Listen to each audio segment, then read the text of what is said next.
So, episode 2 of the vlog about our trip to Europe. So this is covering us leaving the UK from Folkestone. But just to recap, I mean, this trip is about us going into Europe, travelling down through France to get to Montreux in Lake Geneva. That's the first main stop that we're going to make. And then it's into Italy. So it's Switzerland, then sort of northern Italy, around Lake Como, staying in Menaggio, and we'll have 8 days down there where some of it will be chill time and some of it will be riding out and seeing the local area. And we're going to take in the Bernina Express, which is quite a famous train ride. So here we are leaving Folkestone. After staying at the Holiday Inn in Folkestone, which is very convenient if you're ever travelling on the shuttle to get across, and the shuttle itself is also very convenient because it's only 35 minutes to get across to Calais. And this is a nice little way to come in the morning, nice bright start. Filled up at the Tesco's just down the road from the hotel, and we're just taking a little back road which gets you to the shuttle. You'd normally be coming in off the motorway and slit road, and this way you come in a back way, but you lead into exactly the same place where you come up to where you do your check-in at the automated terminals. So it's all pretty straightforward. When you make your booking, you'll be given a booking reference and a QR code which you can use to do the check-in. And you'll normally get offered a earlier booking if it's available, which we did. So that's why we had an early start, which was handy. And once you've actually booked in, you can go and use the facilities in the service centre at the Euro Shuttle, or go straight through to passport control and queue. So we're going to check in a moment. Quick use of the facilities at the service centre, and then we'll be queuing for the shuttle. So I'll catch up with you again once we get over to Calais and we're on our way, and give you an update of what our route was. But until then, I'll catch you later.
So after a quick pit stop at the services, getting off the shuttle at Calais, just got ourselves a coffee, chat to a couple of people that are on tour as well, and now we're on the A26, which is a toll road, pretty boring, on our way down to Reims.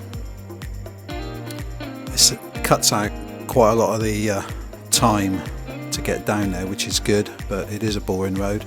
But we'll get off at Reims and get on to one of the kind of B style roads, which is a N something. I'll give you an update once we get down there. But like I say, this is quite boring, but we've got some nice Champagne region countryside to get through quite soon. So I'll give you a bit more of an update a little bit later on, speed some of this film up in a moment, and just relax and cruise down to Reims.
Then we came into Epinay, lovely drive. Unfortunately, the GoPro footage died, and the Insta footage that I had didn't quite edit as I'd like. Still getting to grips with it. But what it does capture, in part anyway, is the Champagne de Castellane, which is very famous in the region. This is a very famous champagne winery since 1895. Like I say, the footage doesn't do it justice, unfortunately, but it was quite stunning as we came in. Quite a big winery. And then it's just a route through Epinay to get us towards our journey to Troyes. And this is a tourist route that it takes us through, and it's clearly marked actually. You'll see a sign in a moment which I'll stick a photo up of, but it's actually the Champagne region route that we're going through, and it will take us on through to, like I say, the direction that we want to go, and getting ourselves towards Chalons and Champagne, which is the next place that we'll come through.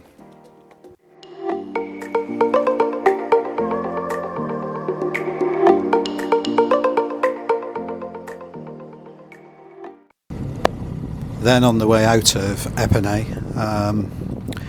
we had quite a famous arch for the local area. They love their arches in France, it seems. Some quite nice architecture, old buildings, not too much traffic. And this was the Port Sainte Croix, quite nice. Managed to get through here reasonably quick, which was good. Like I say, traffic wasn't too bad. Good thing about being on the motorcycle is that you can filter, as you'll see in a moment. We can get past most of the traffic and down to traffic lights, and they're pretty good. Nobody gets too annoyed. Certainly better than the UK. They understand filtering is legal.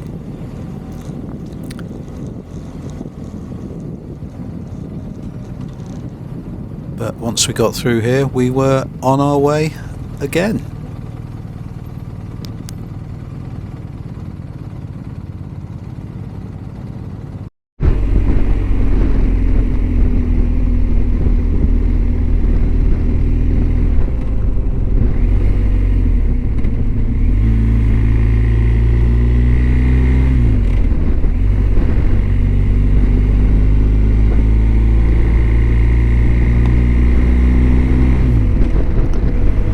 So I've filmed some stuff that's on the Insta.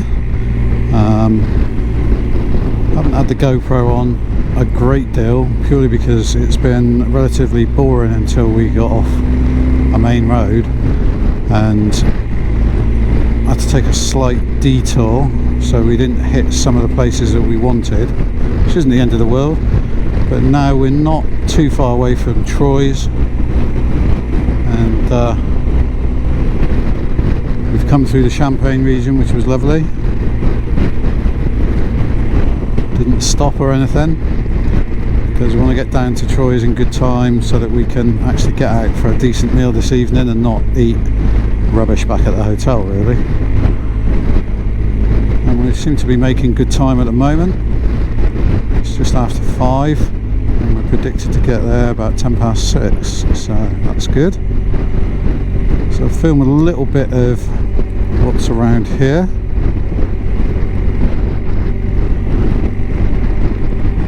So as you can see, we're on the way to Troyes.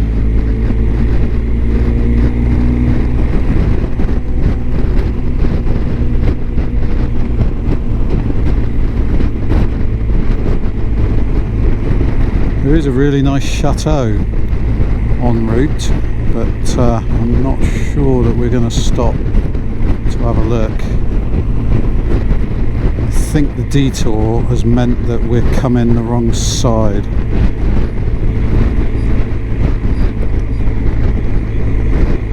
There we go, sat-nav telling me where to go. Trusty.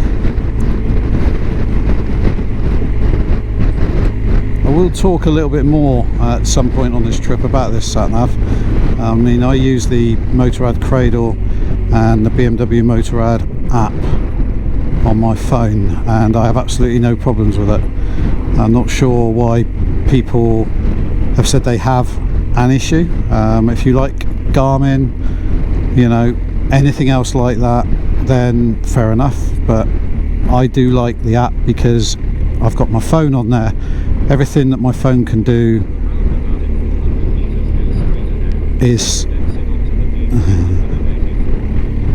coming through my headset, which is fantastic, so I can listen to my music, take phone calls. It's all fantastic. I'm synced with my pillion, so as we're going along there's no problem there. You know, I can't fault it. Making the routes dead easy. You know, yeah, it's fiddly, you've got to do it on your phone. It's not like there's a desktop app for you to sort of do this, but you can import GPX files, so you can create in something else and just import the GPX file. But I've created everything here. None of it has been done by importing. You know, I can drop a pin exactly where I want it to be for a waypoint, you know, and you just make that waypoint on a road, so it's not taking you to the centre of a town, which, you know, sometimes if you just say, oh, I want to go to Troyes, I want to go to St Dizier, you know, whatever it happens to be, it will try and take you to the centre of that place. You know, I've pinpointed everything, and I've done the same for the trip that I have planned later in the year as well, in September. So, you know, I think it's fantastic personally. But I'll talk a bit more about that in another video later in this trip, hopefully, unless I forget.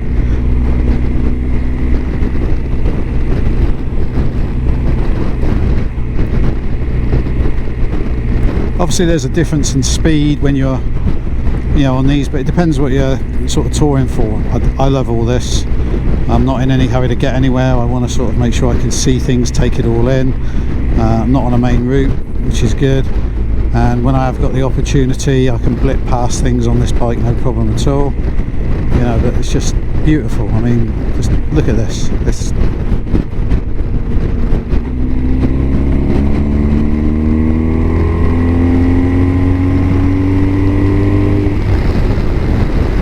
absolutely stunning.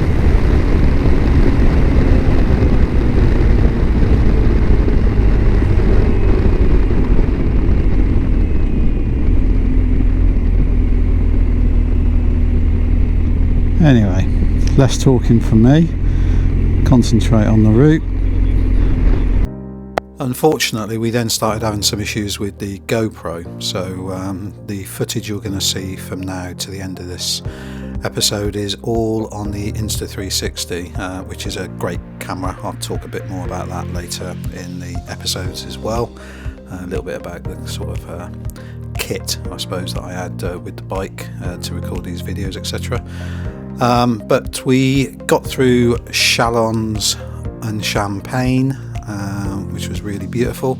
Nice roads down to Vitry-le-François on the N4 down there, and then we found ourselves going through Saint-Dizier and onto the D384 and then onto the D400 towards Brienne-le-Château, which is a gorgeous chateau, which unfortunately we didn't get any footage of because I thought I got it on the GoPro, but I didn't because of the problems that we were having. But I'll insert a photo of what that chateau's like, or a couple of the photos.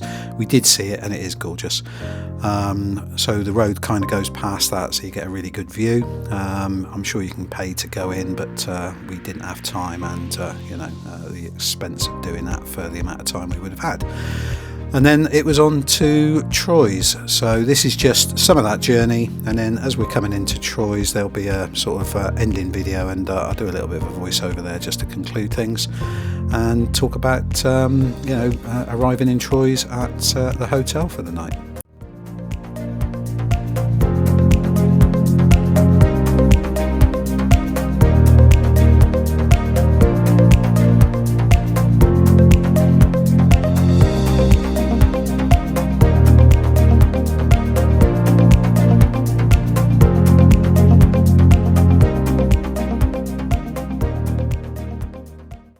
We finally arrive into Troyes, and it's our first night stopover, just to break the journey up really, on our way down to Lake Geneva and Montreux.